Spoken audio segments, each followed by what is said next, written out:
അപ്പൊ കുഞ്ഞാപ്പി ഇവിടെ രുക്മിണി സ്വയംവരമാണ് ഇന്ന് നമ്മുടെ അമ്പലത്തിൽ. അപ്പൊ രുക്മിണി സ്വയംവരത്തിന് കുഞ്ഞാപ്പി തോഴിയായിട്ട് ഒരുങ്ങിയേക്കുവാണ്. അപ്പൊ ചേച്ചിയുടെ മോളാണ് രുക്മിണിയായിട്ട് ഒരുങ്ങിയേക്കുന്നത്. കുഞ്ഞാപ്പി എല്ലാം റെഡി ആക്കിയെല്ലാം ഒരുക്കി സെറ്റ് ചെയ്ത് വെച്ചിട്ടുണ്ട്. അപ്പൊ കുഞ്ഞാപ്പിയെ കാണിച്ചു തരാം.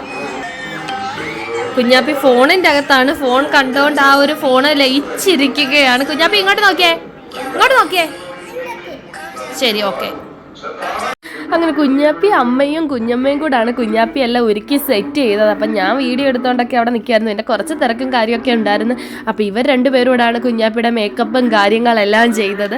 അങ്ങനെ ഒത്തിരി മക്കളുമാരുണ്ടായിരുന്നു, 8 പേരുണ്ടായിരുന്നു. അപ്പോൾ കുഞ്ഞാപ്പിക്കായിരുന്നു നറുക്ക് വീണത് നമ്മുടെ രുക്മിണിയായിട്ട് ഒരുങ്ങാൻ. അപ്പോൾ കുഞ്ഞാപ്പി കുഞ്ഞായതുകൊണ്ട് കുഞ്ഞാപ്പിയുടെ പേര് മാറ്റിയിട്ട് ചേച്ചിയുടെ മോളെയാണ് ആക്കിയത്. അപ്പോൾ അവൾ വലിയ കുട്ടി ആയതുകൊണ്ട് അവൾക്ക് പിന്നെ അവിടെ ചെന്ന് പറഞ്ഞു കൊടുക്കുമ്പോഴൊക്കെ എല്ലാം അറിയാമല്ലോ. അപ്പോൾ ഈ കുഞ്ഞാപ്പിയൊക്കെ അവിടെ ചെന്ന് ഒന്നും പറഞ്ഞു കൊടുത്താൽ മനസ്സിലാകത്തില്ലല്ലോ, കുഞ്ഞു മക്കളല്ലേ. അപ്പം കുറച്ചേറെ മക്കളുമാരുണ്ടായിരുന്നു. അപ്പോൾ 8 മക്കളുമാരായിരുന്നു മൊത്തം ഉള്ളത്.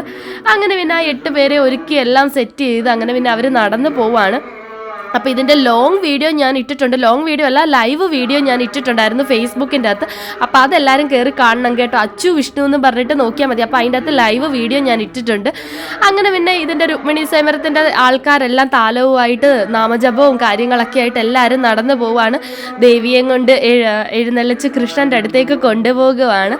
അപ്പം ഒരു കൊച്ചൊരു കല്യാണം എന്ന് വേണം പറയാൻ. നാരങ്ങയും അഷ്ടമംഗല്യവും കാര്യങ്ങളെല്ലാം വെച്ച് കുഞ്ഞു മക്കളുമാർ തോഴിമാരും രുക്മിണിയൊക്കെ ആയിട്ട് പോവുകയാണ്. കൊടയൊക്കെ പിടിച്ച് അങ്ങനെ പിന്നെ കുറേ സമയം കഴിഞ്ഞ് പൂജയും കാര്യങ്ങളെല്ലാം കഴിഞ്ഞിട്ട് അവർക്ക് ആഹാരം കൊടുക്കുവാണ്. രുക്മിണിക്കും തോഴിമാർക്കും ഒക്കെ ആഹാരം കൊടുക്കുവാണ്. അപ്പം ആഹാരം എല്ലാം കുഞ്ഞു മക്കൾ നല്ല രീതിയിൽ കഴിച്ചു കേട്ടോ. അതുകൊണ്ട് തന്നെ രുക്മിണി സ്വയംവരം വളരെ ഗംഭീരമായിട്ട് നടന്നിട്ടുണ്ടായിരുന്നു, സദ്യകളും കാര്യങ്ങളെല്ലാം. അപ്പം അത്രയേ ഉള്ളൂ. Tata, bye bye.